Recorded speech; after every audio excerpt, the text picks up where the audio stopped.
can mute everybody.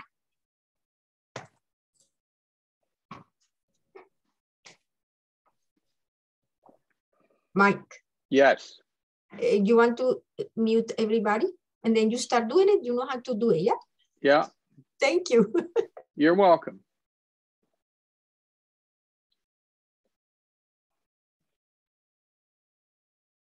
So I muted everybody, and you can unmute yourself and you can start doing our thing.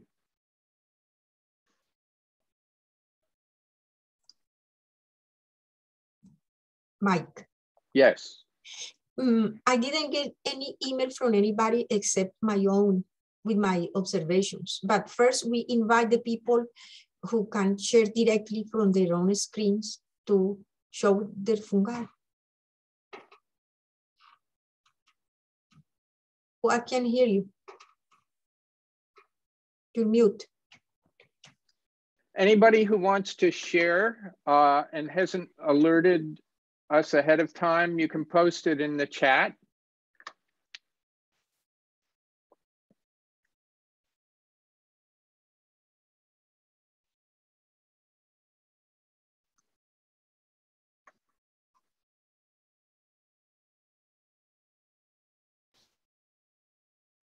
I see no one in the chat, and if everyone is like me, I didn't find much or anything this week.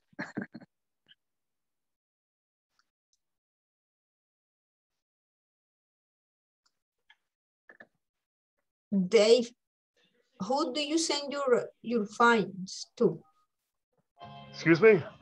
Dave, did you find mushrooms? Well, I was out on my property yesterday on my skis. So no, I didn't find any mushrooms. Oh. We had 5 inches of snow on Saturday, and then it got pretty cold after that. Well, I was skiing 2 days in a row. I was at a really good mushroom spot on Sunday, but it was all covered with snow. So, but Luke said all observations count, like things you have found before this. Oh, I thought this week was for just for what we found during the week. Now, Hervé had that interesting agaric that he showed last week, and we put it off till this week. Yeah, let me retrieve it, okay? Give me a second. I'm trying to get it. Okay. But don't wait for me. If you have something. Okay, yeah, I didn't send anything. I just thought we were going to wait and see what people found. I thought maybe southern New Jersey, maybe people would find some things. I have one picture. I'm new here, so I just recently joined, so I don't really know anybody or the process, but I can share my screen if you guys are interested. This was go for it. So I live in Yardville, New Jersey, right by like Trenton or Princeton, right in the middle. And this was from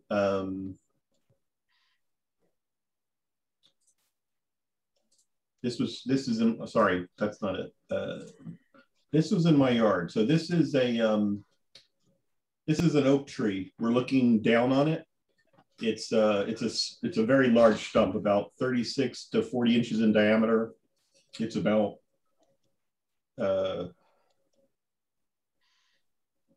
maybe another 40 inches tall.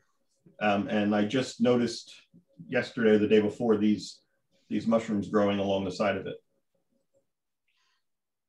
Can you guys see my screen okay? Yes.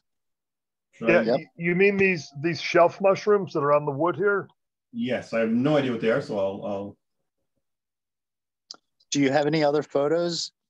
I took one other looking at them directly.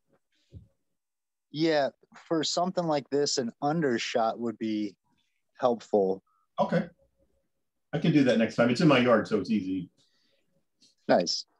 Are you sure that's an oak? The bark looks a little bit like maple. I was told it was an oak. It would be a massive maple if it were, but I can't say positively. You know what? See these ones that toward the top that look like funnels, kind of? Yeah.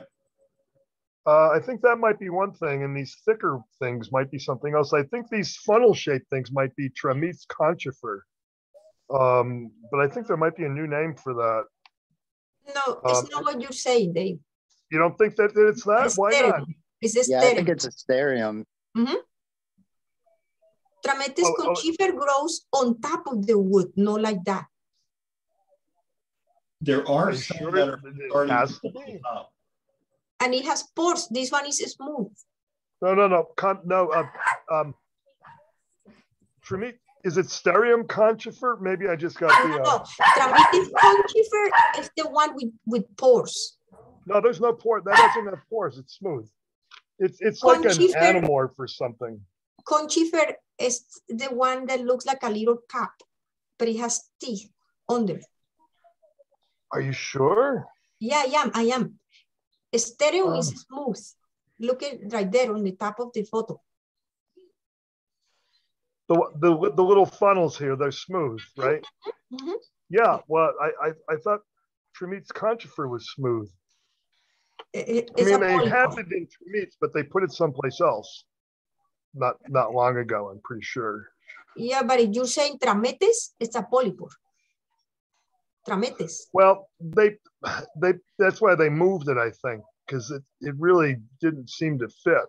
I don't know why it was there to begin with. I don't know where to look. You know what? Let me Is it Poronigelus is the new name possibly? I'm sorry, what is it? Poronigelus. Yeah, that might be it. I don't know. Yeah. I mean, the name may be different, but it's a polypore, not a Asterium. I know it because I found it near my house so many times. Yeah, well, I seem to remember collecting this thing with John and Nina, and they were pretty certain, that's what it was. And it's just this, it looks like a Asterium almost. It's really thin. It doesn't really have much to it. But it is very thin. It's like an anamorph of some other thing, I think. Dave, can I say something? Mm-hmm. What happened is that Trametes conchifer or whatever other name it has, it grows in a very special manner. At the beginning, it starts as little caps and people confuse it with an ascomycete, but it's not. And then the polypore develops around the little cap. And sometimes the little cap stays and sometimes it fades into the cap of the polypore. Okay, so that's what I'm thinking. I'm thinking of what this thing looks like initially. I'm looking at it right now, and Marisol, you're 100% right. It kind of looks like Asterium at first, but you're also correct that it's growing wrong. It grows literally like a cup growing away from the wood, not like this. This is pretty much like a resupinate type situation. And another thing, these things on top, right on top, that look like funnels, they're just connected. They're just connected very briefly. They're not really resupinate. They're just connected to the wood by a point. You see what I mean? I know what you're trying to say, but this Asterium is growing laterally. Trametes conchifer doesn't grow like that. It grows on top of the wood. Well, let's ask Daniel if the log, is this a stump that's attached to the ground, or is it a big piece of wood that somebody maybe have rotated up 90 degrees? This is standing on the ground, but I put it there. It's not originally from my yard. I got it from someone else and put it there standing up. Okay, so they could have been growing as those cups and then got stood up and now they're hanging off to the side. Oh, I'm sorry. No, there was no mushrooms on it last year. I get that, but maybe, they may have come out when you didn't realize it, or. You look on the other photo. I'm sorry, Leila. If you look on the other photo, you can see the caps. It's a Asterium species. The first photo you showed to us. Look at that. This one? Mm-hmm. Yep. It is Asterium. I don't know which one though. There could be two things going on because those caps definitely look like Starium. And it's smooth underneath. Maybe the next time you can go and check. The other one that Dave is thinking about is a polypore. This one is not a polypore. It's a smooth under. Okay. One of those shots, the other shot did look like some sort of poroid thing engulfing that cap or cup, if we can go back to the other photo.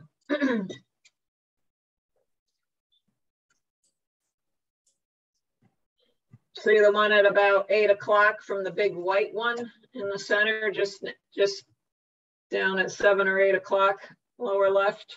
Over here? Yeah. Look at all that stuff that's in the mouth of that cap, if you will. What's going on there?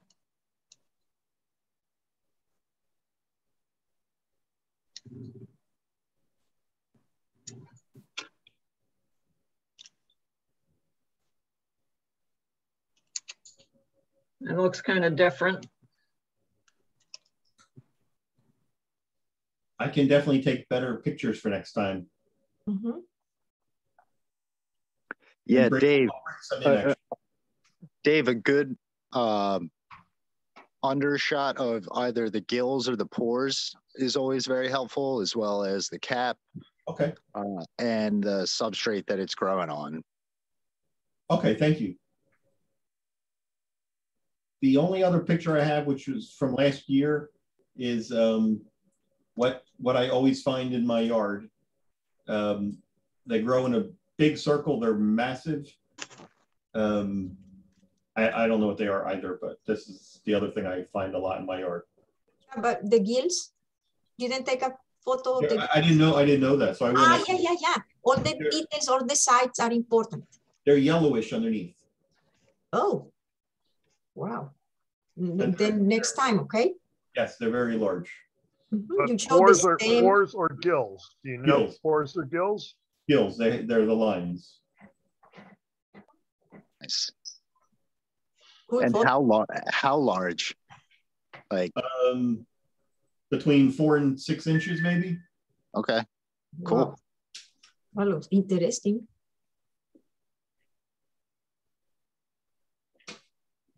What time did you find this one?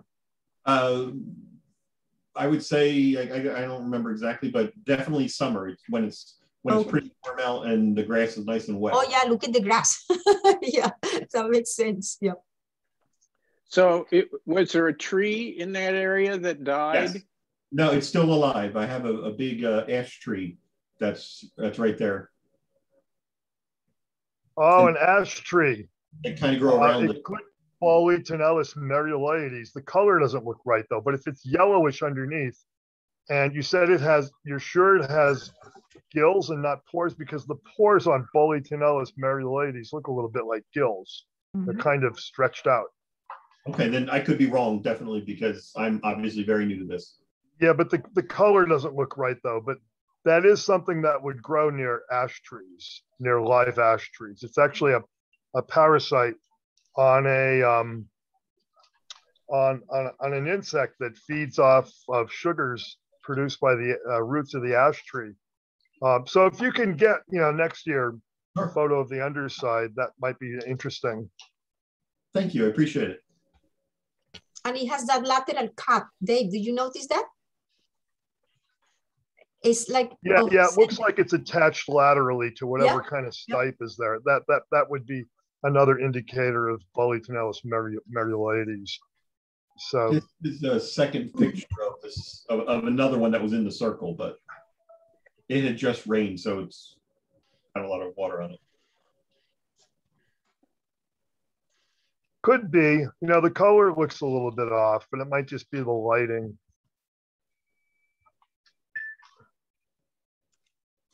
I have a question. My name's Alison, and I was gifted a year's membership as Christmas present, actually. But I am a complete newbie. I mean, I don't know anything. All I know is that I see so many of these when I walk, and every year there seem to be more and more and more. So I'm really curious. But I just wanted to ask about photographs.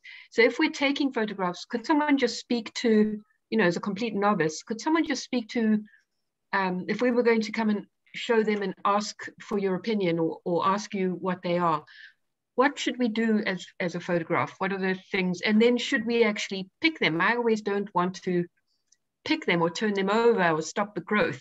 So can anybody speak to that if there's time in this meeting? Dave, can you help?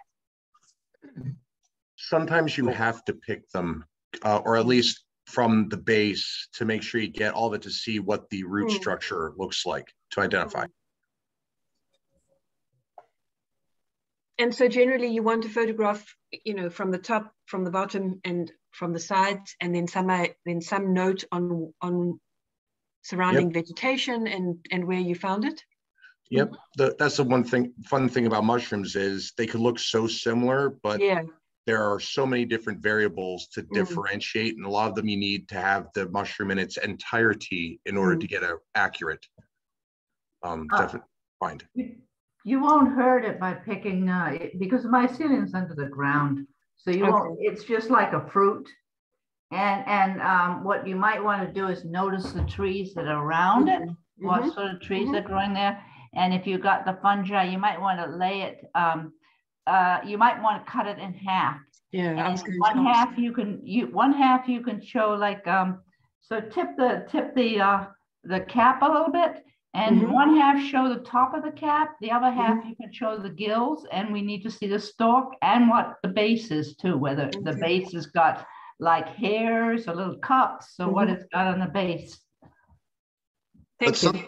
If you use a small mirror, sometimes you don't have to pick it up. If you use a small mirror like this, I use a small mirror like this. Can you see it? Okay. And you put it underneath. And you can have on the same picture, actually, you can have a top and the bottom, That's a really good idea. And actually it brings light actually to the underneath, actually. So you get a better picture, But you don't always get the details on that. Like if you're doing the gills, you might not, you want to know if the gills are smooth, if they got a little ragged, and how the gills are attached to the stem. Are they attached to the stem? Do they go down the stem, or do they just stop when they get to the stem? And a mirror doesn't always show that. So yeah. And a mirror like this, you can get for like $10 at the car parts shop. It's like a replacement mirror. Like for I think I pay $8 for this one.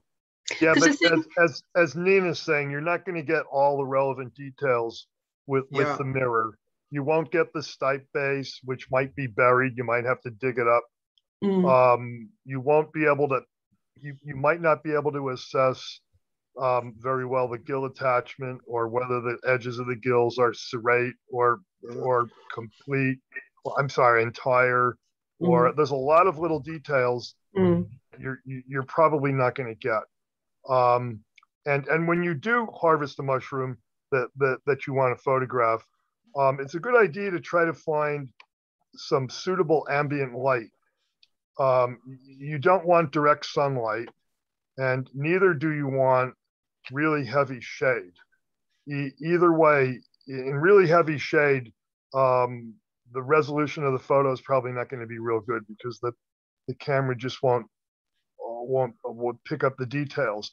And in direct sunlight, you're going to have glare, and it's going to wash out. So what I usually try to do is find a spot where there's like some filtered shade through a tree or something, or you can get a white umbrella. I mean, if you're really serious about this, you get like a photographer's umbrella. It's translucent white. But you find filtered sunlight, and experiment, move it around a little bit, take a couple of photos. And then pick out the ones that come out best, and move the thing around, as Nina was saying. Move the object around, get different perspectives. I really think, except in some case, like that, if that thing was Boletonellus merulaides that we're just looking at, you might be able to figure that one out with a mirror, like Hervé was saying. because it's really distinctive on the underside. But I think in the majority of identification scenarios, you're going to need to assess details that need to be viewed very closely.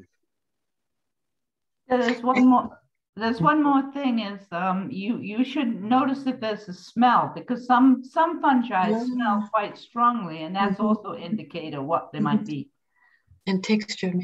The only thing is, it has, you know, because I walk my dog a lot, and that's when I see them. And sometimes it's rather nice to keep walking past and see how they change.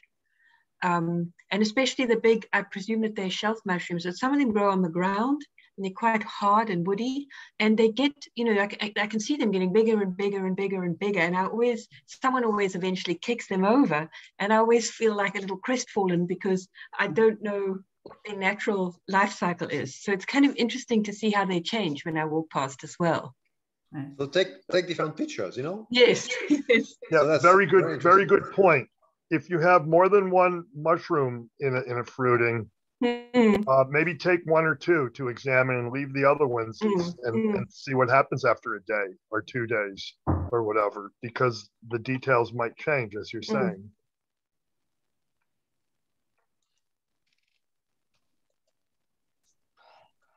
Daniel, you don't have any other mushrooms? The only other one I have, I thought was just funny. So I'll show you, and you can tell me if it's a waste of time or not. But I was in the grocery store, and I was buying mushrooms. But this mushroom was actually growing on another mushroom, which I never had seen before. Sorry, let me pull it back up.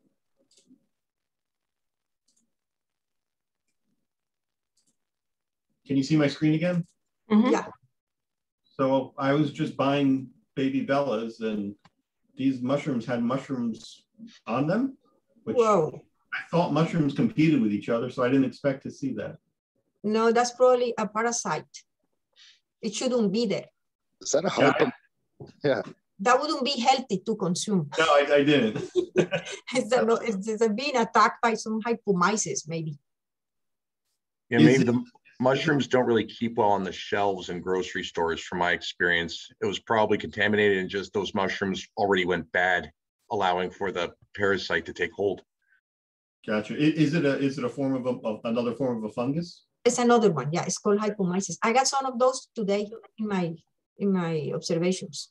Interesting. Right.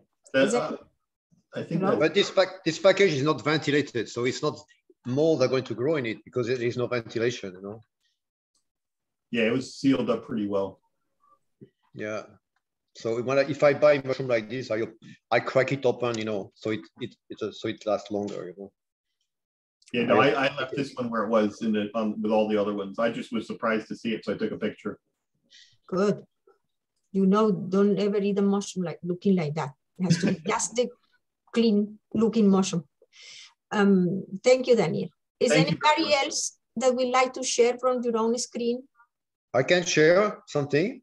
Okay. Okay.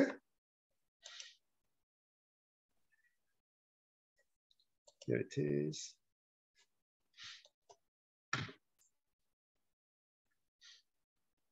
Can you see it?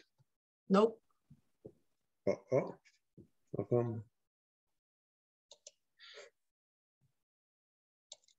I don't see the green frame, you know, that's bizarre. It says you are viewing Hervé screen, but no image. Okay, I'm going to do it again. Sharing. Stop share. Oh, no, I have the green screen. I have the green frame. I need to, okay. Bizarre. Okay, let's do it again. Share. Share.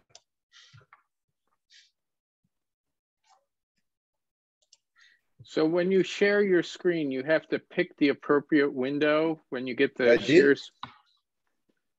I did. Okay, you should see it now. Yeah. Ah, very good. Oh, I remember your mushroom, yes. Okay, I found this under a log. It was under a log. So the mushroom didn't have very much space to develop. Maybe that's why they're all crowded, you know, and all distorted. And when did you find this, Hervé? Back 2 weeks ago, because I tried to present, I was about to present it last week. So that was maybe 10 days ago. It was really nice, you know. I was very surprised to see something so beautiful at this time of the year, you know. Was the cap very viscous? Was it kind of sticky? I don't know. I don't know if it was. Let me show the other ones. Did you make a sport print? No, I didn't. Okay. Did you remove layers to view the mycelium, or were they already exposed like that? It was exposed like this. That was really interesting, actually. The funny thing is that the white mycelium is only at the base, not like contaminating the other ones. Yeah, so I assume it belongs to this species, right? They are both from the same species, the fructification and the mycelium. You don't touch mushrooms because why, Harry? Why don't you touch the mushrooms? You don't like them? Sometimes I do. Sometimes. Oh. Maybe I should touch more. Yeah, you should touch it. You just smell them. Make some sport prints. Yeah, I should do that more. Yeah. Dave, I think last week you said Flammulina volutipes. Maybe. No, I don't think it's that. Doesn't look right. No, this type doesn't look right, and they don't it's have not that right. white I don't pus. know what this is. You know what? There's something I posted on Mushroom Observer a few years ago that just came to mind, and someone made a suggestion, and I don't remember what it is now. By the way, I just put into the chat a suggestion for that fuzzy stuff that was on the baby Bella. But you know what? I'm gonna leave. I'm gonna see if I can find, excuse me, this old Mushroom Observer observation of mine, and maybe I'll come back with the suggestion. Okay, I'm on iNaturalist, so if you feel free to. It's not there. To use iNaturalist to communicate with this. Yeah, I joined iNaturalist, and I can't figure out how to use it. Oh no, there's like all these directions, like how to use your camera and use the cloud and all this other stuff. I do everything on my computer. I don't use a camera. Camera is worthless to me. I have no reception in my house. I'm not camera, I mean phone. Phone is worthless to me. I have no reception here where I live. So I'm not going to buy a $500 thing that I can't even use at home. So everything is with the camera. I put the stuff on my, put pictures on my laptop, and then I load them to Mushroom Observer, but I didn't see anything on iNaturalist explaining how to do this. But this is how I do it. What do you do? I do it like this. I do it like this, yeah. I use a simple camera. I use a camera, you know. Yeah. Because I have pictures on my computer. And excuse me, please, one person at the time. Yeah, okay, go ahead. Yeah, I use a camera and I load that on my laptop. I find that very simple, you know. Well, I'm sure it is, but I just couldn't find anything on the website explaining how to do it. The other thing I couldn't. Oh, go ahead. Maybe we can communicate, you know, offline, you know, and I'll let you know how I do it. I find it very simple. I'm going to put my email into the chat. All right. Okay. Dave. Yes. I can also call you sometimes and teach you how to do it, because that's what I do all the time. It's so easy. I will teach you. I'm sure it is, but I couldn't find anything on the website. I'll show you. I went to, you know, how to make a post, and it was all about using your phone. And I couldn't find anything else. Anyway, I'll put into the chat my email, and Hervé can email me if he wants. But yeah, I'll talk to you on the phone, Marisol. Thank you. Yes, and then I'll guide you. I have a suggestion that this could be some sort of clitoscopy.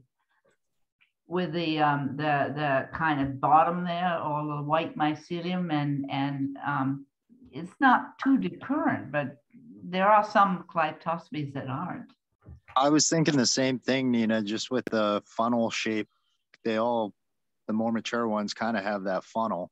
Right. And they some of them do fruit during the cold months, but these are directly on wood, which seems interesting for clitospes. I think there's one clitospes that it's actually called like wood clitospes, but that's a really old name. It may have been changed. That was like something in the Audubon. Yeah, and in terms of clitospes, just something that maybe isn't actual genus clitospes, maybe once was just something similar to clitospes that's maybe been moved. Yeah. Yes, sensu latu. Right.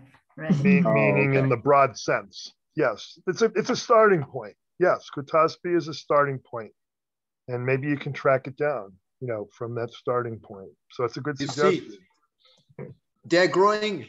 This log was forming the ceiling of this cavity. Okay, so the mushroom were growing out of the ceiling and then twisting back toward the top. Oh, I see. Maybe that's why they're twisted back like this. Geo something. I just like this very much because you get to see the point at which the mycelium starts to develop into the stem of the fruiting body. It's actually really cool. Herb, do you have another observation that you want to show to us, or you good with Yes, I have two other observations. Okay, thanks. That I made recently. Okay. Thank you, Daniel, for your photos.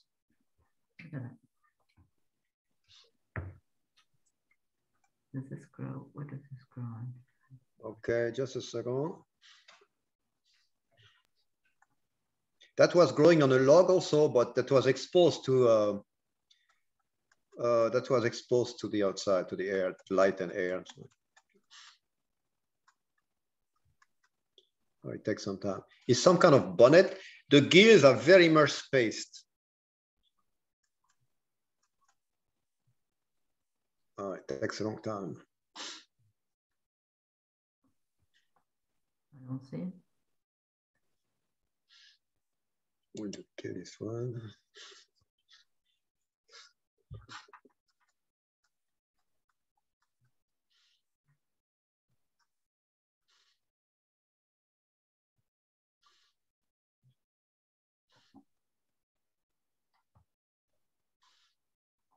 It's not loading. It takes forever.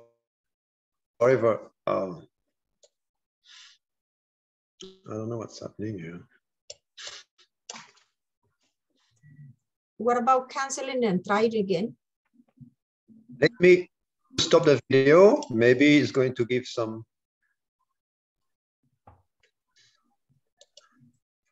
If I can. Okay, here it is. Can you see it? Mm-hmm. Oh. So the mushroom are just folding, okay? Because I don't know, maybe they got thermal shock or something like this. Okay. They look a little bit old, though. Yes. Weathered, yeah. All these days we had like one hot day and one very cold day and something like this. So maybe mushroom, didn't like it too much. Probably smells like mycena. It does, because look at the edges. Yeah. Distant gills. Okay, this is the figure striations. the scale. So that, but the cap has the size of a nail. Okay.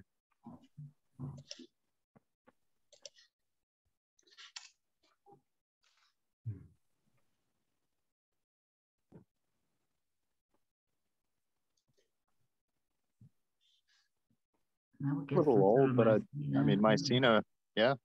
Yeah. I don't know what else. But I'd say they're just a little shriveled up, but yeah, they look like mycena. Mycenas come out in the cold weather. Some do, at least. It's a big genus.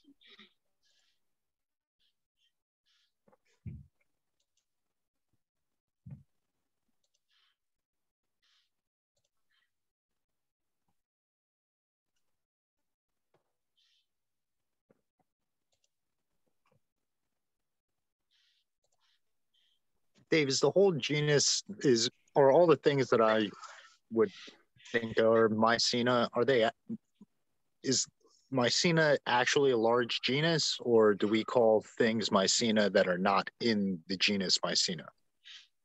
Well, like, yes and down? yes. Mycena is a fairly big genus, but it's being chiseled away into these smaller genera. So there's been a lot of splitting off recently. So Mycena is not quite as big as it used to be, but there's a lot of so I guess you would say sensu stricto Mycena, the truly part of the genus. There's if you look on, say, Champignon du Québec, the Quebec site, you'll see there's quite a few species. Cool. I was reading about that, and there are some called Hemimycena, and so they're not really mycenas, and they are divided from the ones that bleed and from the other ones that don't. Like few mycenas bleed, some kind of whitish, or the bleeding mycena, or the sanguinea, another one that bleeds. Yeah, there are few groups. Some of them bleed and some of them don't. Mm-hmm, mm-hmm. But there's others, like I think there's a genus now called Hodopus or Hodoropus or something. Ooh, I don't know. There's other ones too. Hemimycena is one of them. Yeah. Who knows a lot about this is Django Grootmeyers. Oh, he does? On Mushroom Observer. I guess he's on INET also. He is too. He knows a lot about these. So does Jacob Polk. He's good at this kind of stuff too. I think these are probably real mycenas. I think the one thing that seems to be remaining a constant in genus Mycena is the amyloid spores. Some of the other little delicate white spored mushrooms that grow mainly on wood or on forest debris, a lot of them don't have amyloid spores, and those are the ones that seem to be getting split off of genus Mycena. Could you explain how to take a spore print for people who are new to this? Sure. First of all, I think you want flat surfaces. You want 2 of them. And non-absorbent surfaces are best. I mean, it's easy to use a piece of paper, but paper doesn't always work really well because it draws moisture out of the mushroom. And once the paper gets wet, it can alter the what you perceive as the color you end up with. So some people like to use aluminum foil, in which case you'd only need 1 surface. Sometimes the color might be a little bit difficult to read off of aluminum foil. I have this thing a friend of mine made for me. It's a small rectangular board about maybe 12 inches by 8 inches.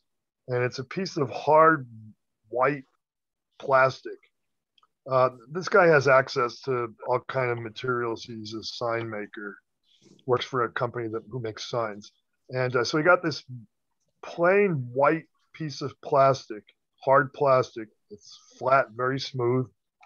And he got high grade electrical tape, pure black, and used the tape to make stripes. So it's alternating black, white, black, white, black, white across the rectangle.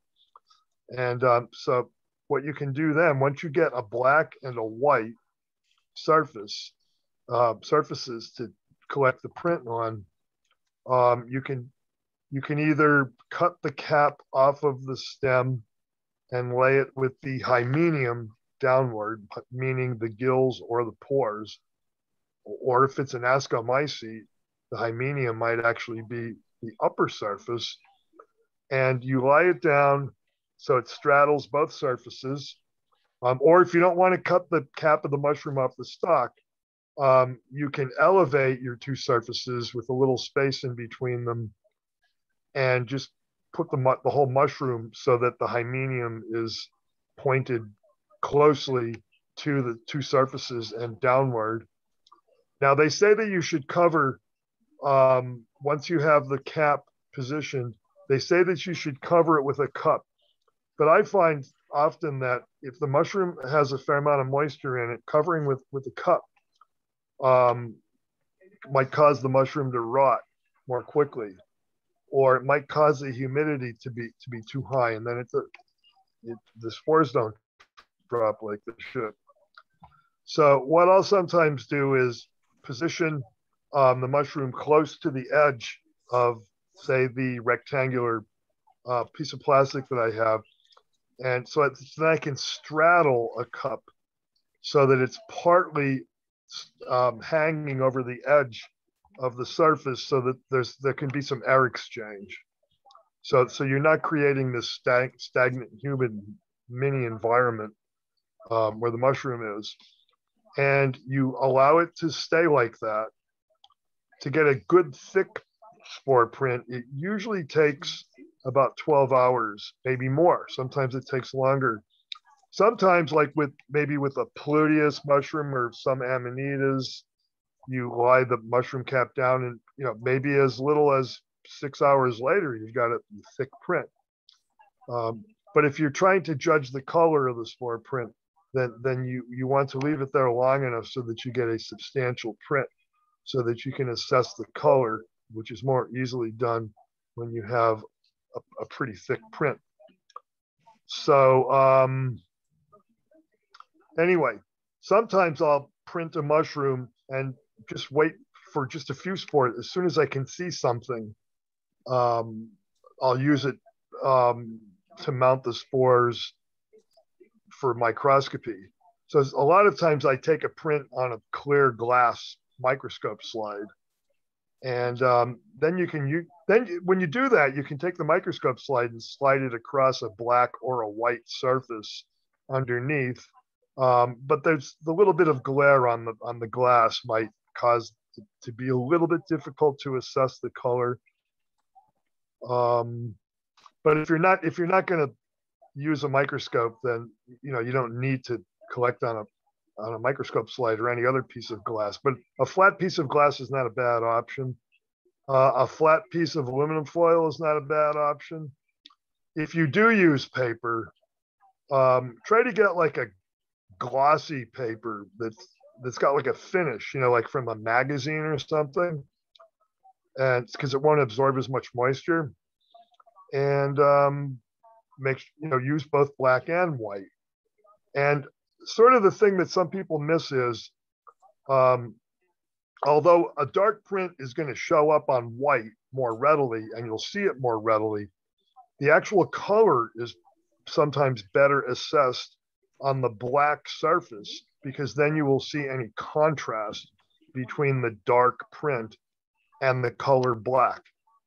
And also, in that same vein, a light spored mushroom, the color might be best assessed by viewing the print on the white surface, because then you will see any deviations from pure white. So both colors, with printing any mushroom, both colored surfaces are useful. The one with high contrast will let you see if you've got a good substantial print, and the other one with low contrast is sometimes better for assessing the actual color. Okay, and anything else that I didn't cover? Yes, one addition. Go ahead. Additional thing is that Dorothy showed me this, that if you only got a little bit of spores, you can take a razor and sort of sweep them into a pile, and that way you can see the color better. Nice. And I'm just going to take that back a little bit for actual new people. A spore print helps you determine the color of the spores of the mushroom, and that's a big distinguishing factor between different genera and different species within different genera. And the best way to do it, take the cap of a mushroom. Dave mentioned some great methods for distinguishing the color of those spores, but put it on a surface, cover it, don't cover it, let it sit for, however long, check on it every now and then. And you'll actually have a deposit of the spores on whatever surface the mushroom was laying on. So I feel like we needed to take that back, because I remember when I first started, I had no idea what that even was used for. Thank you, Brandon. Herb, do you have one more, or that's the third? I don't remember.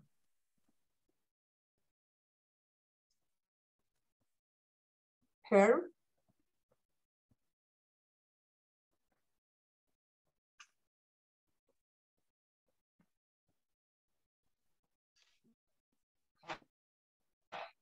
Hello? Yeah, we see dark screen. I had a white crust, okay, that I found today. It's like a sugar icing. It's so nice. It's beautiful. It's a bright white,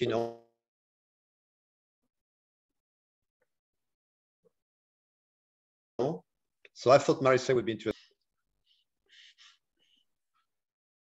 Do you know anything that's like sugar icing? Oh. It's not loading. Still loading. Internet connection unstable. No, okay. Maybe I should stop here if somebody has a... You want to send it to my email?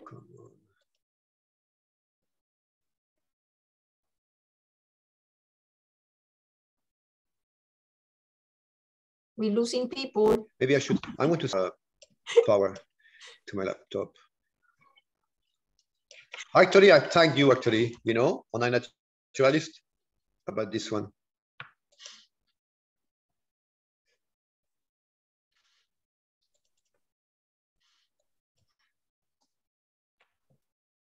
I don't know. I cannot. How do I stop the video? I cannot see.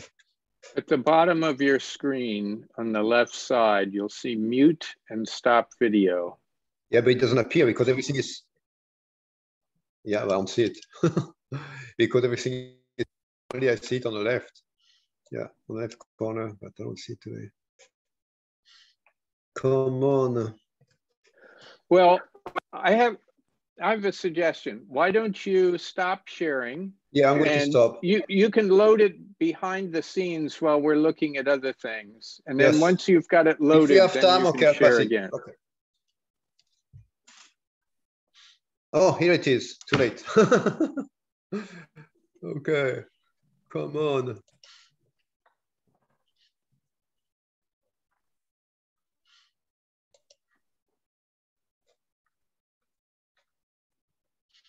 Herb, it's not happening. Yeah, Marisol, why don't you? Yeah, good. Yeah, next person, yeah. Okay, so does anybody else have motion that they would like to share from your own screen? I have one I could share. Okay. But you have to keep, you saved that one. Remember that you tried to show it the other day? So this is about 1/2 inch long. It's a puffball in the crack of a sidewalk. There are actually two here. There's a close-up. 1/2 inch? Wow. This is 1/2 inch. This one is roughly 1/4 inch. That's what is it? The bird's nest, right? No. No, when it was younger, it was covered with these spines. Spines, yeah. And as it has aged, they've weathered away, except here in the center. Oh wow. Nina, so that other one was large as well. That's kind of large as well. No, this is maybe 1/4 inch. This is very tiny. So this is a crack in a sidewalk, and that's a blade of grass. That's grass at the top. above it. Wow, they didn't have enough space to grow bigger, probably. Right. Nina, do you know this one? I don't know. Curtisii? I don't know. I have to look. I don't know. Yeah. Because there are few that lose the spines. Some of them lose the spines. Right. Yeah. It looks a little bit like a puffball. Huh? Like a marginatum. You mean like a marginatum? Marginatum loses in chunks? Yes. Spines in chunks? Yes, that loses it in chunks. Yeah, another one is echinatum. And I think echinatum has the really long scales or spines on it. I'm not sure. I'm trying to look it up right now. Echinatum, it means literally, it means spined. Yeah, echinate. Yeah, it's probably the right way to say it. Echinatum. There's also Curtisii. It's got spines. A puffball. What name, Nina? Curtisii. That has spines. Oh, I don't. Oh, Curtisii. Like a perdon. Okay. Like a perdon. Okay. Yeah, that one's in the book I'm looking in. I don't know that one offhand. But anyway, it's a lycoperdon, yeah? Yeah, it's like a perdon. Okay. Yeah, it's probably a lycoperdon. Right. Yeah, you have to pay attention to the morphology of the spines, how they fall off, and also measure have like a look at the spores. Yeah. Okay. So thank you. Tricky. Okay, but at least you got your lycoperdon. Right. Dave, did you have mushrooms to share? No, I didn't send any files or anything. I didn't find anything this week. I thought this week was supposed to be for things that people were finding, which I was wondering what that was going to be. Okay. But, so I have found, I go to the woods every weekend and I keep finding crosses and polypus. Right. And today I found a gill mushroom next to my house. I have the observation, so I'm going to share. So right here, I put a name to that. I mean, I naturally suggested that it's Tubaria furfuracea, but to tell you the truth, I have no idea. I went to throw the garbage, and when I was coming back, I saw these little round things on the ground, and I said, "What is that?" Then I bent, and it was these mushrooms. So the biggest cap right there is 1.5 centimeters. The cap, the stipe is 1.5 centimeters long, and the stipe is 3 millimeters. And you can see that the gills are spaced. The gills are really strange. They have like craters, and they are wavy, and they have ridges on the lower part of it and on the bottom between the gills. I never saw something like that. I have no idea what it is. Then I took it inside the house and I did the microscopy. This is directly from the slide. So I am working on the spore print, and the spores are kind of yellowish.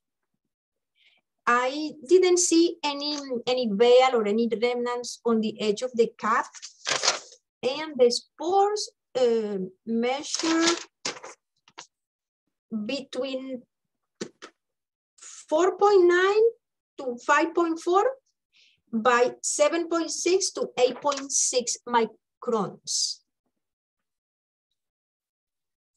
And now it has, this is from the trama, from the gill trama below the basidia layer. Some inflated structures with a clamp here. Then it has Caelocystidia. Oh, not yet, I'm so sorry. This was a floating basidia, and it has clamps on the tramal hypha, right there.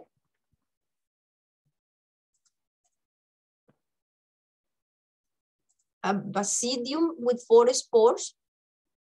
For what I saw, it was very like sturdy, strong, fatty basidium. And then here is the Caelocystidia. There is nothing on the edge of the gills. only on the sides. I'm so sorry. This is from the edge of the gills. And I saw two shapes. Or maybe when this one grows bigger, it will do that. I have no idea. Well, Maricel, I think and you've got a slam dunk here. Tubaria furfuracea. It is? As you said. It is? Yellowish spore print, ochre, yellowish kind of ochre. That one Chylocystia you showed that was kind of bendy, that's called flexuous. And that is something you'll usually see with Tubaria furfuracea, Chylocystia. The spores look exactly like they should, right down to a lot of them having a single oil drop, a gutule in them. And also the spores are, if you don't mount the spores in a stain, a lot of times they're a little hard to see. What did you mount the spores in? Water, because I water. wanted Okay. color. Yeah. Well, I've tried KOH, but stain works a little better. Maybe KOH. KOH is kind of abrasive. It might make the walls deteriorate or something. I'm not sure, but yeah, that's what you've got here. And in fact, here's another thing. Notice how the cap that you have sporulating there, it looks like it's beige now instead of brown, right? Oh, the last one. Oh, I wanted to tell you. Yes, they're hygrophilous. See how they're changing from brown to white? Yeah. That's another thing. Now, the reason why I know Tubaria furfuracea is because it's like the only thing that you'll find a lot of times in the winter. So it kind of stands out. You see it in wood chips and on mulch. Maybe on lawns near where there's wood chips or mulch. There's another one. They used to distinguish between furfuracea and I think this other one was Hiamali that grows directly on little twigs. But I think that's been settled, and they believe they're actually the same, and furfuracea takes precedent. But everything you've got here points toward Tubaria furfuracea, which David Aurora calls the quintessentially boring LBM. But I don't think it's boring at all. No, not especially since there's nothing else out when you see it. This is one of. If I have not found this species in each of the 12 months of the year, then there's only 1 or 2 months missing, maybe August or maybe July. You'll find whenever it gets sort of chilly and damp enough, you can find this on woody debris and wood chips and mulch, and it looks just like what you showed. So there you go. I wanted to show that I just found it this afternoon, and then I put it on the slide to get the spore print. It's happening now. I just took this photo and loaded like 10 minutes ago. And I put it on the slide and I covered it with a little water bottle cap. I just move it so I could take the photo. And then what I do is I put a white piece of paper under the slide. Then I see the color. I don't do a spore print on paper. I just need to see needs to get few spores so I could see them on a microscope. So it was happening, but it's not done yet. I'll wait longer. Okay. So now, thank you, Dave. How I go back? Oh, okay. Now these ones were found last weekend in the Franklin Parker, and this one is a new for me because I thought it was Hippomyces chrysospermos, but there was not a mushroom there. And I did the micro work on the spores, and there is not a fruit, nothing in there. And there is only the carcasses of an insect right here at the center of the picture. Oh, right there, empty. And this thing is growing everywhere on wooden debris, on the grass. And I was reading today a paper that I have about Hypomyces, and Hypomyces aurantiacus grows on debris, on the grass, on bark, on wood, and on other mushrooms. So I learned that one. I did the micro. The spores are like up to 17 microns. They are ornamented like with tips. You can see one right there. And I try to, it's the same spore, but I try to focus on the ornamentation. And I found different sizes there.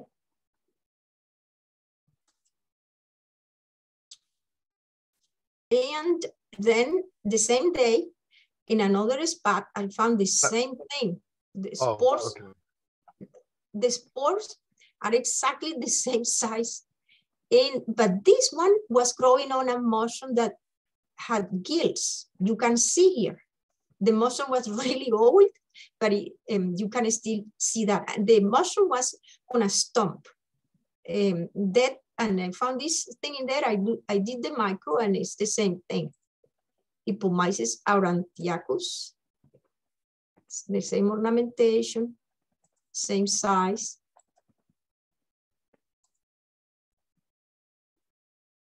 You were going to say something, Dave? Well, I thought that first picture you showed where the yellow stuff was just growing on debris. Mm-hmm. I thought maybe it was the slime mold. What is it? Fungal septica? Septica, yeah. No, but the micro.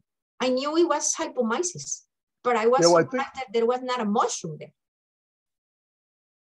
And then I read about it. Yeah. There's no mushroom there. That's what seems odd. No, but it can grow on debris. I just read about that today. Oh, okay, right. Yeah. So I think, don't most slime molds have ornamented globospores also? Yeah, but this one is a hypomyces. I know them. Mm-hmm. The other I'm not saying you're wrong. I'm just saying it's, you know. They do. They are round, but they are smaller and no yellow. Oh, okay. Okay. They are smaller and no, I don't know if they are ornamented. I don't remember if they are, they're not as sharp as ornamented as these ones are. And then I found another hypomyces. That was the first thing I found when I got out of the car. On the side of the road on a pile of wood that was mixed. And this was Trametes versicolor, the famous turkey tail. The color was gorgeous. And it was a big fruiting body. And then I did the micro, and this is what showed in there. And this, it fits Hypomyces polyporinus, which grows on polypus. This is a 100x view of that, so you can see the structures, how the spores grow at the tips of these branches, branched conidia. What was it growing on, Maricel? On Trametes versicolor. Thank you. On that topic, is it like a type host specific, or is it all polypores that this will grow on? Oh, no. There are few that are specific. Depending on which one they are growing, it will have a different species, but one may grow in few kinds of polypores or few kinds of bolids, but some are very specific. Like the ones growing on amanitas will be Hypomyces hyalinus. Right, okay. Yeah. Thank you. Yeah. And you can see here how the spores are developed at the tips of these branches right here. One is bigger and this one is just starting right here. And then as the spores mature, they divide in 1 or 2 segments.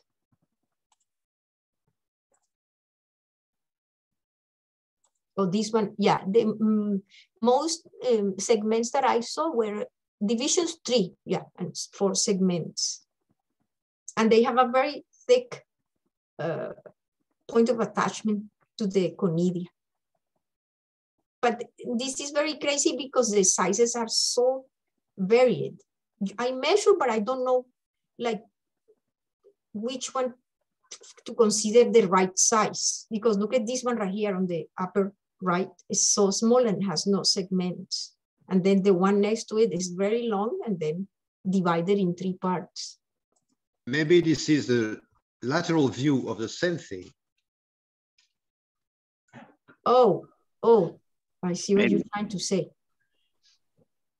Okay, let me go to the last. Could be. Why not? No, but look at this one right here. It's just immature. It's a new one. Maybe so it's the same thing, but it's used from the side, you know? I know what you're trying to say, yeah. They're like flat sausages, maybe, you see? See. Yeah. But they mature. Look, this one, this one is starting to have the division here. This one doesn't have any and it's smaller. This one is having 1. This one is having one, and this one is having 2. I don't know why spores do that. They divide. Dave, do you know why? No, I don't know why. Yeah. But I think the suggestion was that the smaller ones that are not showing divisions, they might be positioned so that you're looking like straight down at the North Pole of it. Yeah, I know what you're trying to say, but I can tell you that when they are younger, they don't have divisions. Look at right here. See, this is a super baby. This is still attached to that tip. And then they keep growing and changing, maturing and getting the divisions. Yeah, you can see where it was attached also, like like an apiculus. Yep, right. It's very fat in there. Yeah.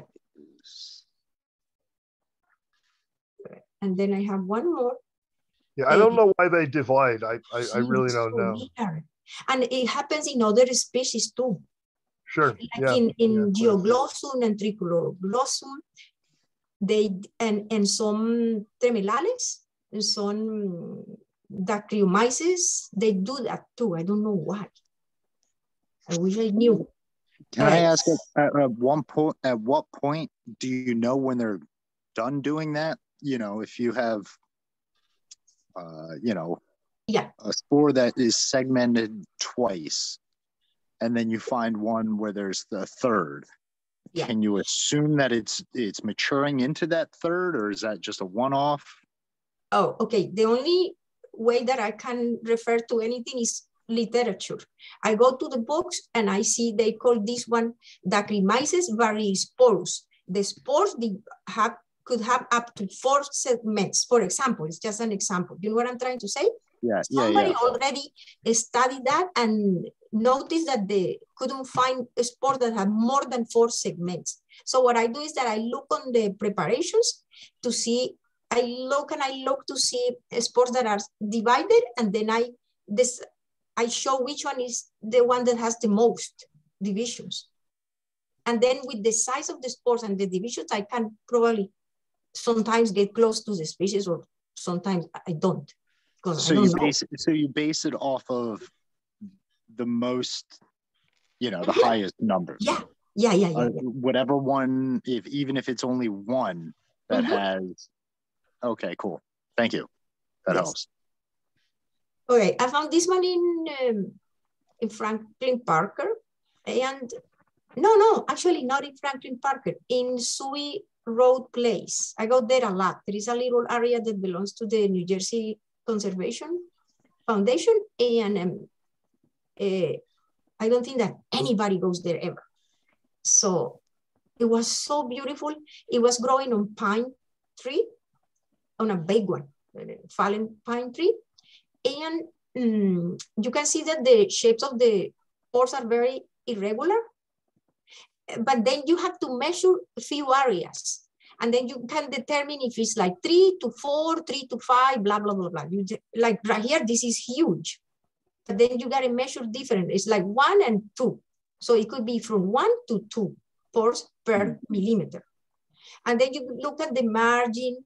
You see that the pores decrease in size towards the margin, and there is a cottony margin there. And then I also put KOH, and it became red like a strawberry. It was beautiful. And then I did the spore print. Oh, I watered it. Oh, so right here is when I found it. And there is a creek in that area, so I put the wood in there and you see that it's more pinkish after I watered it. And then at home I did the microscopy, and this is young Basidia, doesn't have the stigmata yet.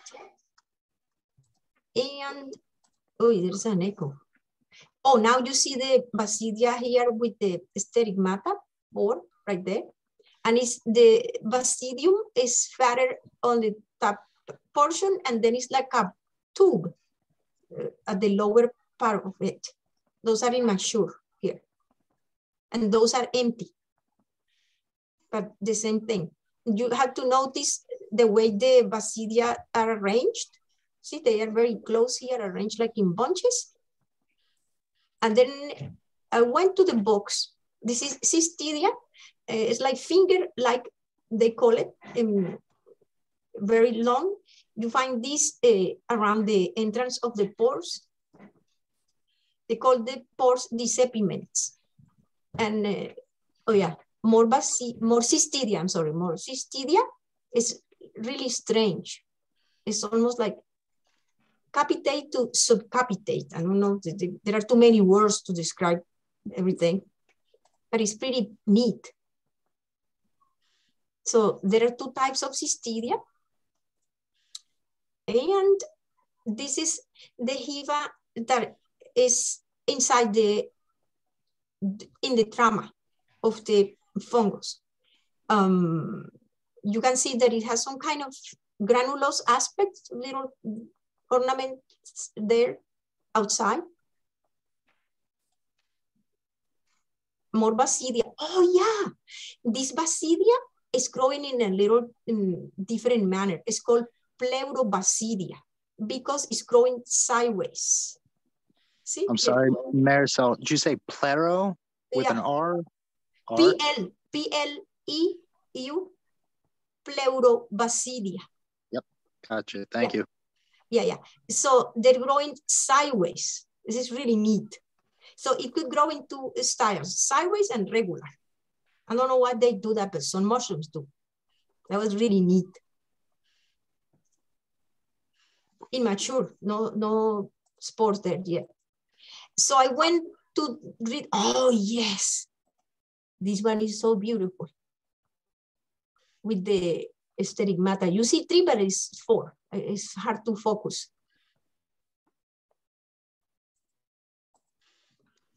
And, or more, simple septa. You notice that? Simple septa right there. Then I can't see too clear right here.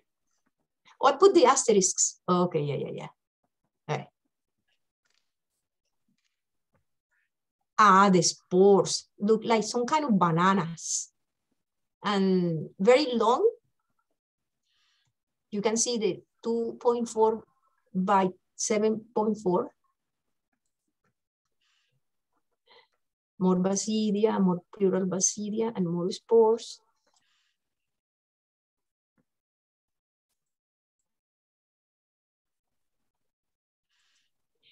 I went to check documents about this, and there are several species of Seriporia, and the only one that grows on conifer is Seriporia bresadolae, and it fits that. So, but I don't have somebody to support me in that. Because maybe some people don't know it, so that's why. Okay. So that's my sharing.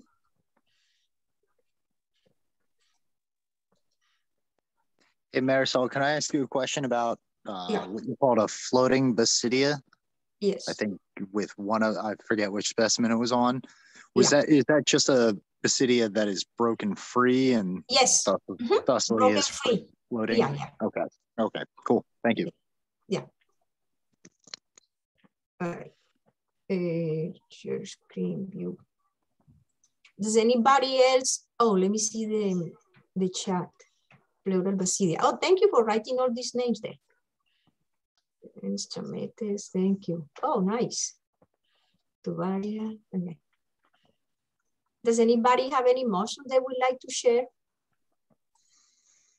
Dave, you don't feel like sharing anything?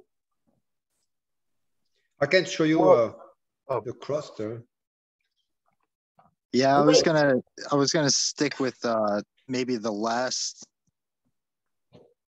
you shared there, Marisol. Seriporia, Bresadolae. Yeah. Do you remember talking about the Serioporia that I found, the red one? Maybe Serioporia? Oh, I don't remember. Yeah, let me pull it up just real quick.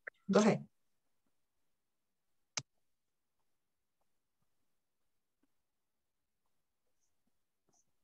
One sec, sorry.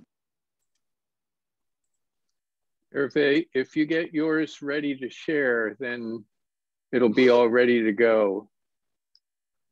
Oh, in my opinion, this is not Seriporia. It looks like Glioporus taxicola. Glorioporus, that's what we came down Taxicola. with. Taxi like taxi, taxicola, C-O-L-A. But I may be wrong. Does it have pores? Yeah. Oh, yeah. Yeah, it looks like that. Is it growing on conifer?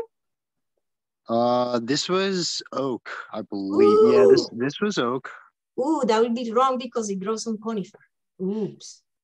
And the only reason that I was leaning towards Seriporia was I guess this photo, I don't have great photos of it, but it did have that fluffy kind of mycelial margin to it. You know what I mean? Yeah, margin. Let's see if I can get another photo going. But you know what, Brandon? It could be a Seriporia also because there are many Seriporias, they grow on deciduous wood. The only one on conifer is the one I showed. So, yeah. Yeah, because I think I was comparing it to maybe something along the lines of the name Purpurea. Did you find any documents that you can check? I didn't find any good ones. Yeah, because I don't even know how I got to that one that put me down to Seriporia Bresadolae. If I can find it, I'll send it to you. Yeah, if you do, or if you think of it, please do. The one other photo that I thought was kind of interesting on this one was the underside of the actual log. This is a good, yeah. So the red porous, the white here is more of a matted mycelium because this was upside down. Is that from the same place you found the other one, the reddish? It's the same thing. Look, you can see it on, you see it on the edge there? Oh, yeah. Wow. And and it's, So I don't know. Serioporus, I thought was in the right vein, but what did you call it? Glioporus? No, it wouldn't be because it has to be on conifer, Glioporus taxicola or Meruli, something taxicola. They keep changing names. Yeah. Gotcha. Yeah. But beautiful, beautiful mushroom. Wow, the color and the combination with the margin. Yep. And this was found in the dead of winter. That's all I got. Dave, do you have anything that you would like to show? Well, usually what I do is just send links to Mushroom Observer, but I didn't do that this week, so I guess I don't have anything. Oh, okay. And I want to show one thing, and then we can think what would we like to talk about next week. I'm gonna find some mushrooms by next week. Yeah, with this my mind to it. Temperatures, yeah. Okay, so yesterday I went to a new area. It's a wildlife management area in Medford. I've been tempted to go there for a long time, and finally yesterday I went, and I couldn't believe my eyes. I found a cross that at this time of the year is dead. It looks like a piece of dry leather, like paper, almost like paper, but I found it so fresh. It's called Bisomerulius corium. You can see. Oh, it won't make it bigger. Oh, it won't. Marcella, I'm still seeing Serioporia. Oh. Okay, let me try to come back. Stop share. How do I do that? Hey, how do I do that? Share screen. Do you see my photos, my thumbs? Yes. You see the photo? Yes. Yes. Ah, finally. Okay. It was growing on a very small stick. And I took this stick up, but it looks fresh. So I put it in the water. There were little puddles of water there, and it revived. And this Visoberulus corium, it has an edge and a merulioid surface. And I thought it was so pretty. Let me see if I can make it bigger. It won't. Did I lose it? Hello? We can still see your thumbnails, Maricel. It won't become bigger. Okay, that's fine then. You can see there the margin, and you can see the merulioid aspect and the pinkish color around, and it has an edge. We're stuck on your thumbnails, Maricel. Oh no, what about now? No. Oh, it's so weird. Wait. No? Oh boy. I'm sorry, guys. I hate to sound simple, but stop share and reshare. Yeah, I did. I am doing that. I don't know. I click on the wrong place and then I can't see it. It's when I'm trying to change the photos. Okay, I'm going to show you the edge. That's the edge. It didn't come too good, but that's the best I could do. I think you have to open it before you share. It's not showing? No, we just see your cursor. Oh, geez. Forgive me, forgive me. Okay, I'll try one more time.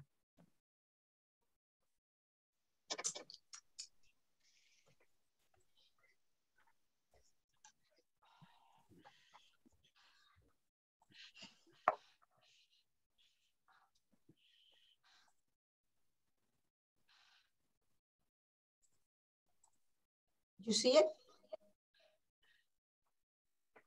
Guys, do you see it? There. Oh, yeah. I can't move. I can't show you the other ones because then I don't know how to do it. It's okay. I was just happy to see this cross so fresh. Yep. That's all I wanted to say. Okay. And this is, what is it, Merulus? Visomerulus corium, they call it. And I found many million things. Yeah, I'm working on all these things. Could you type that into the chat? Yeah, I am going to. It's on Arc Road, very close to oh gosh, it's Medford. Yeah, actually, Arc Road ends on Church Road. Yeah. Right there, right there. Arc Road ends I'm over there all the time. So close to like Longbridge Park. No, you are in the wrong place. South. Arc Road ends on Church Road in Medford. No? Arc Road. You just look on the map. Arc Road with Church Road. Nice. Yeah. And people can go there. Somebody told me that in the wildlife management areas, they don't give you troubles when you're collecting mushrooms. They said, I heard. All right. Marcel, I have something looks similar. Can I share? Yeah, please. We still have time. Okay, let me share the screen. All right.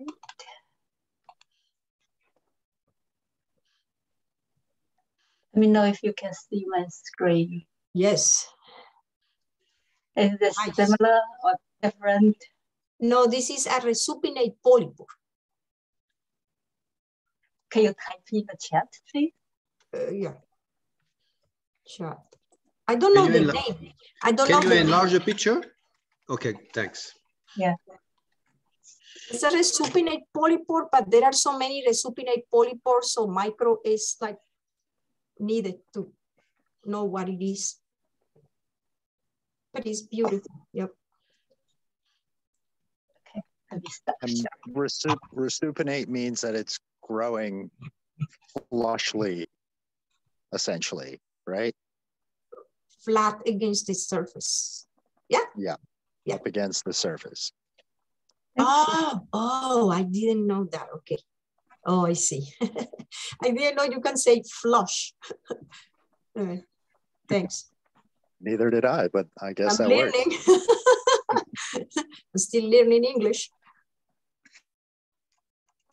All right, so maybe we can think together what we would like to talk about next week. Any suggestions?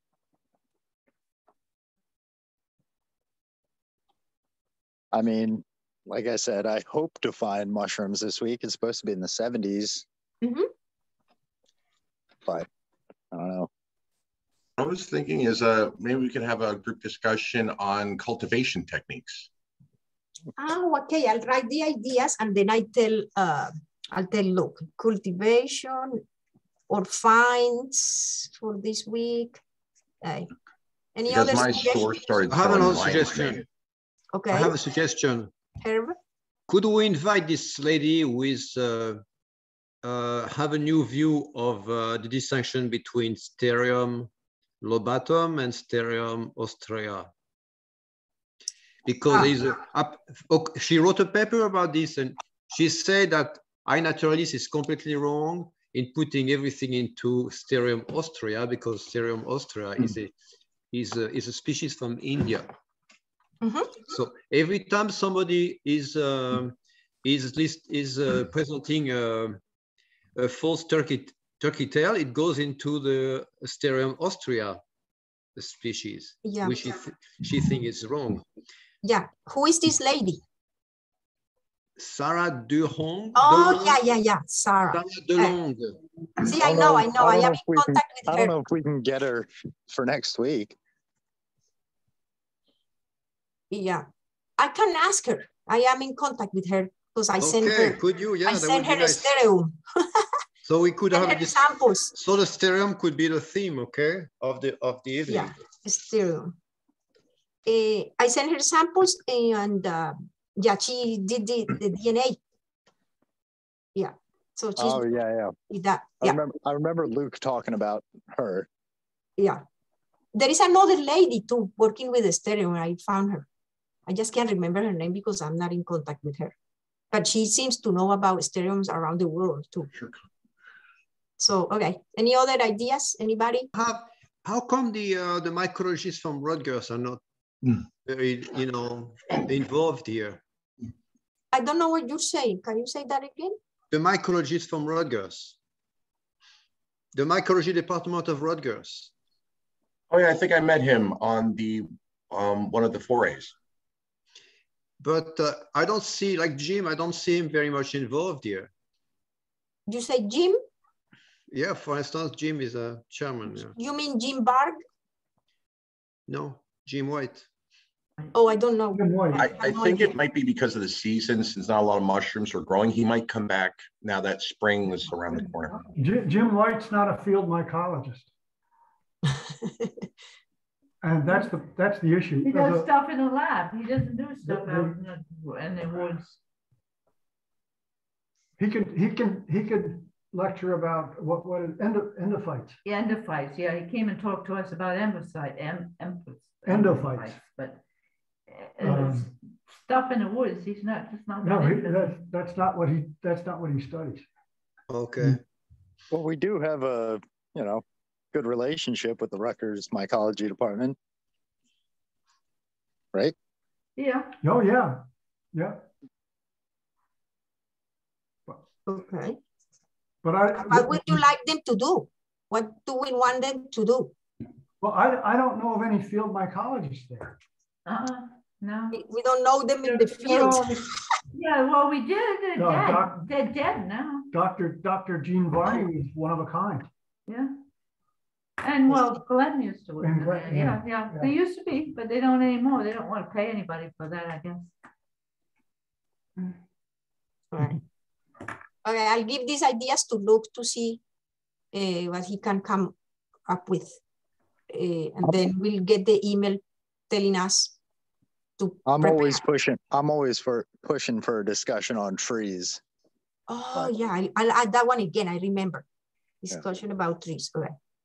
But I know that's not super exciting, especially if mushrooms start popping up this week. Yeah, okay. You need to get on one of Dorothy's talks and walks at Sherman Hoffman sometime. I agree. Hey, before we lose everybody, and I joined a few minutes late, so maybe this was touched upon at the beginning, but we have two speakers, Thursday and Friday. So we have somebody from the nutrition department, I think at Rutgers, talking on Thursday. And then our very own Sue Hopkins is speaking Friday as one of the consortium lectures, talking about mushrooms that are used to make dyes. So it would be great. Leila, are they going to be recorded? Don't know. You have to assume they won't be. That's right. Oh, why? Because Susan is a member, right? Yeah. She may allow it to be recorded. We don't know. That's decided by the people running the show and the speaker. Who is running the show? One of the dozen or so clubs that host these. Oh, I see. Not our club. Yeah, I don't know if we organized it, or I think the New York club actually made the arrangements to Susan. So, but I'm not positive. So Susan's will probably be recorded ultimately, but you have to assume it. It might not be. Right. Leila, is it okay if I share it to our New Jersey club on Facebook? And people are sharing it to other clubs. Is it okay if I share to like Boston and Philadelphia and Maryland?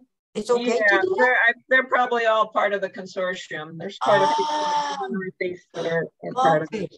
Okay, I wasn't sure. Okay. Yeah. But Maricel, how you going to share it in Facebook if it's not recorded? Just the advertisement. No, the invitation to listen to her talk. Oh, I see. So she will have a lot of people listening to it. Oh, I see. Yeah. All right. The other thing that I wanted to announce, there'll be an email blast coming out sometime this week, but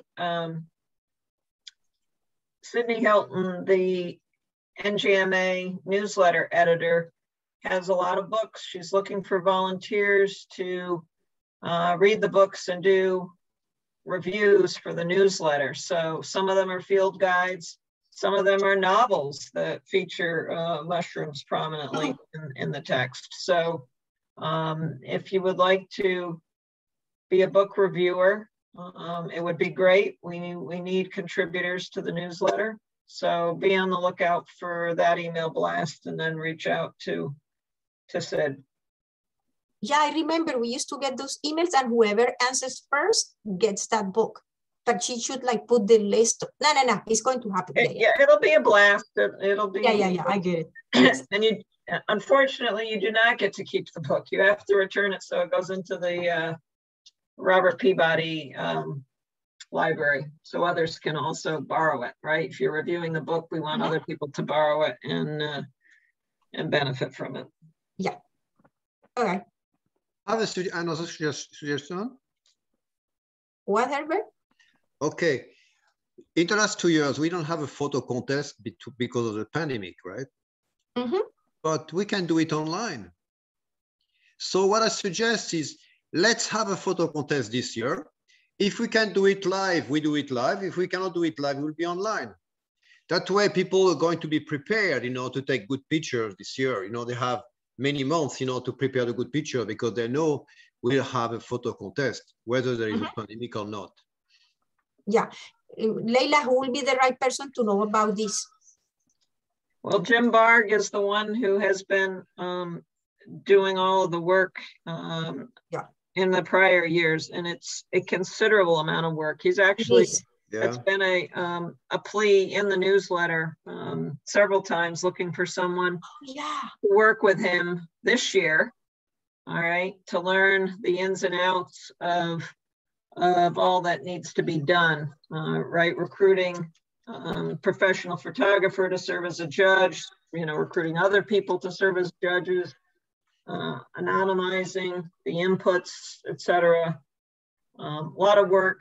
So Hervé, if you're interested in doing that, taking that on, that would be fantastic, because Jim has done it for many years, and it would be good to have the baton be passed. Yeah, he's ready to pass it. Leila, it is very hard, the photo contest, because people submit the entries to Jim, and then he has to remove the name and send it to the judges, and then so they don't see who took the photos, and then when the photos come back, he has to, it's a lot of work, and it's so many entries. That's why it's so consuming time to do it. Yeah. Can I bring up forests? Spring is coming, and when are we going to have a schedule for forests this summer, spring, summer, and fall? I know John and Nina are. You got April. We'll be putting the forays onto the website in the beginning of April. I already have them all set. I just have to. We're just going to put them on at the beginning of April. Okay. Just so I'm just. Yeah, look on your members only in the beginning of April, and you should. We will have the website, the forays there. Yeah, but there is only one thing, Mintari, that our forays don't start until towards the end of June up to November. And we're not doing the morel foray anymore. No. Oh, what did you say? We are not doing any foray? Yes, we are. We're going to start, I think the first one is the last week in June, and then we'll go through to the into November. Okay. So yeah, May and June, we are not doing any forays. Just the starting point is the end of June. Yes. Yeah. Okay. And that doesn't include any foray looking for morels, because it became out of hands. Right. When is morel season? May, beginning of May. Where can I find morels? No. You try to fish. Unmute and laugh. You didn't make the job. I knew it. I heard there is a morel festival. Go to Michigan. In Michigan. Michigan has a wonderful morel festival. And when is that? The West. How can I you find have to that? start looking. It's in May, I believe. I need to drop. I have a question. How come the association is not more active on iNaturalist? What I would suggest is that if you're a member of the association, you should join the project automatically. You should join the iNaturalist project for the association, and then automatically every member would be able to visualize, what the other members have found. Well, we can just help each other. You can go and look on Mushroom Observer too. Many of us put our stuff on Mushroom Observer, and I like Mushroom Observer better because it has the Latin names. It doesn't have those dumb names, those whatever they make up, and you can also put more stuff on it. And a lot of experts look at it. So there's two different venues you can put it on. Because I have on iNaturalist, I have hundreds of mushrooms that are not identified. It would be nice if people that have more expertise than me from the association, would take a look at them. Yeah, but you need to start putting more details on your mushrooms. Yeah. You know what I mean? So people will have more chances to help to identify. Yeah. Some spore prints or Yeah. And so, yeah. All right. Is everybody done then? I have a question. Okay. Has there been a decision made on the Victor Gambino weekend foray? It's going to happen. Oh, we're going to have it. Yeah. Okay, I didn't know. Is registration open yet? No, that's what I was thinking to tell Sue, that I don't think it's a good idea to wait until the second newsletter comes out, because it's just next to June. and people wouldn't have time to plan. Right. What is the Gambino business? What is it? Before. I'm going to tell her, right? It will happen. It's going to happen the same time as our first foray, which is we're going to Stokes for the first foray, and Victor Gambino will be the same weekend. So, but what is it? Gambinos to me is like an organized crime. So I'm serious. What is it? Yeah, go ahead. Okay, so we gather maybe 20 people and go to the Delaware Gap into a special place. It's a retreat place called Kirkridge Retreat something. And from there, we visit a few parks or few areas, or even the same property around it. It has a lot of land there. And we collect mushrooms. We bring our microscopes and we fill up tables with mushrooms from our walks. And then we cook together, eat together, talk, and sleep there for 2 nights from Friday to Sunday. And you have to pay for it. Yeah, we pay for it. And it's a lot of fun because it's completely, everything is fungal. And going together to different places 2 times a day, then bringing the mushrooms back to the tables, then everybody discussing. We have a presentation. We're going to have 2 presentations. One is about trees, Brandon, and another one is about crust fungi and resupinate polypores. And yeah. So how do you select these 20 people? You just send, you join. No. You have to sign up and get paid. It's quite expensive. No. How much is it? It's 200 and something. For 2 days? From Friday to Sunday. And you have breakfast, lunch, dinner. Oh, that's not bad. It's like going camping with your friends and looking for mushrooms. Plus friendship. Yeah. But then do you sleep in a hotel or in a No. It's a retreat center. Retreat that belongs to some people that lend it to other people. I see. We have been there before. We have been there before. Okay. It's lots of fun. Okay, that will be announced too, right? In June 24 or something. Yeah, there'll be an announcement coming out on that too. Okay, sounds. Okay, so how is that going to work with the Stokes foray on the same weekend? Oh, Nina's going to do the foray. Yeah, I'm gonna. It have to be one or the other because I can't go to Victor Gambino because I got 2 dogs and it's gonna cost me. Oh, I see. You've got one or the other. Yeah. So if somebody wants, there'll be a lot of people who will want to go for a foray and they can go to Stokes. Otherwise, right. So Igor is going to the foray in Stokes and then he's going to the retreat afterwards. Yeah. After, yeah. Yeah. Because it's on a Saturday, Nina? Yeah? Yes, exactly. Yeah. Okay. I put a link to the Kirkridge Retreat and Study Center in the chat. Kirkridge.org. Okay. All right. So thank you, everybody, for your contributions, and we'll talk next Tuesday. Thank you, Mike. Thank you, Maricel. Thanks, Maricel. Thanks, Mike.